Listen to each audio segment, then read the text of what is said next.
Welcome to the deep dive. So today we're digging into something pretty fundamental for disruptive tech companies. Mhm.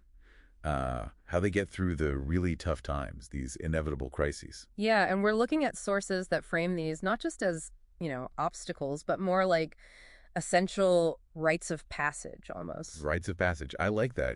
There's a transformation possible. Exactly. It's like a fork in the road. The crisis hits, and well, the team either kind of snaps, they fracture, maybe fall into what's called learned helplessness, get stuck in a contamination narrative. Meaning they just see the failures defining everything. Pretty much. Right. Or they manage a stretch.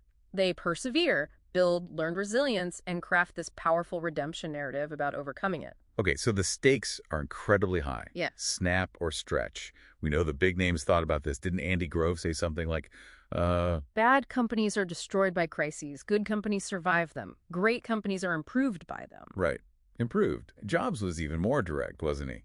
About the sheer difficulty. Yeah, he basically said it's so hard that if you don't love it, deep down, any rational person would just give up. That passion is fuel. So how do companies actually get improved? How do they navigate towards that stretch? Well, first, you got to survive, right? Our sources point to two really common, really big storms. First up is the classic Valley of Death. Yes. The cash crunch. It's partly cash, yeah. Yeah. That grueling period between getting initial funding and actually generating enough revenue to stand on your own feet. But it's psychological too, big time. The belief falters before the bank account empties sometimes. Exactly. And that ties into the second storm, which Jeffrey Moore called crossing the chasm. Yeah. This is more strategic. It's that really tricky transition from, delighting the early tech enthusiasts. The visionaries who get it immediately. Right, to convincing the more pragmatic mainstream market. It demands a whole different approach, different processes. It's a real maturity test. Okay, so two huge tests. Let's talk navigation. How do you handle, say, the Valley of Death, especially when talking to people like investors? Transparency is key, but it has to be paired with a strategic narrative. You can't just hide bad news. You have to acknowledge the reality, the struggle, but frame it.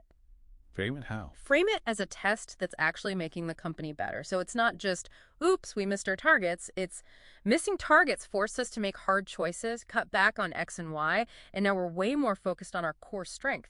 This setback actually sharpened our strategy. Okay. So you own it, but spin it forward. Yeah. That's managing the external view. What about inside the team, that shared pain you mentioned? Yeah, that can forge really strong bonds of a shared struggle. Going through hell together can increase bonding and cooperation, make people pull together. Can, but it can also lead to blame and infighting, right? Yes, absolutely. Yeah. Which is why leadership is critical. Leaders have to manage their own internal stuff first, those saboteurs like imposter syndrome or the urge to blame someone else. Like Barbara Corcoran saying her success came from insecurity. Yeah. She managed it. Exactly. You had to channel that energy. If the leader doesn't own the problems, visibly, how can they guide the team towards that redemption narrative? You model the way. Okay, so own the problem, manage your inner critic.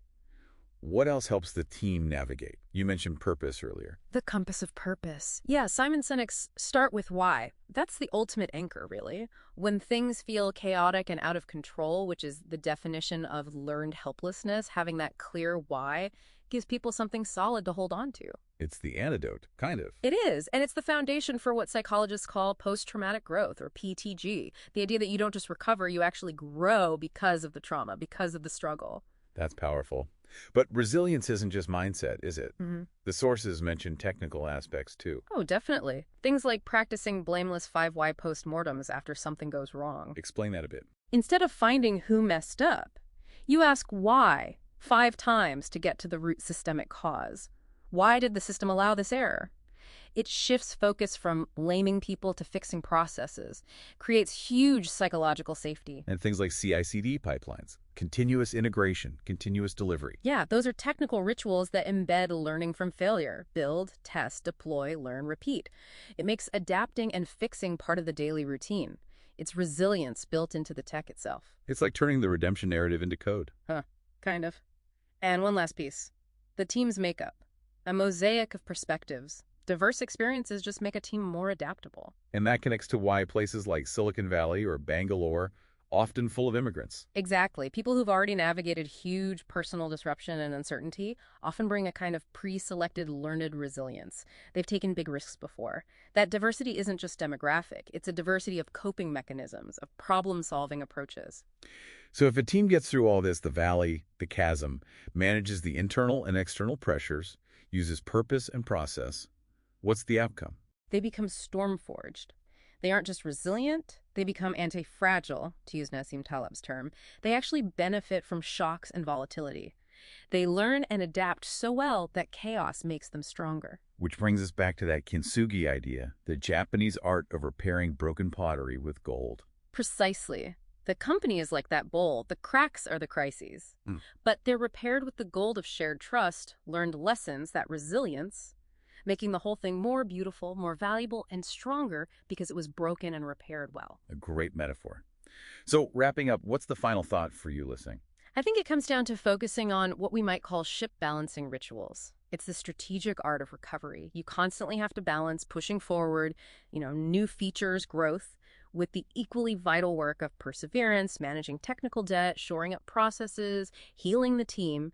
Mastering that balance, that's the real secret to building a company that lasts.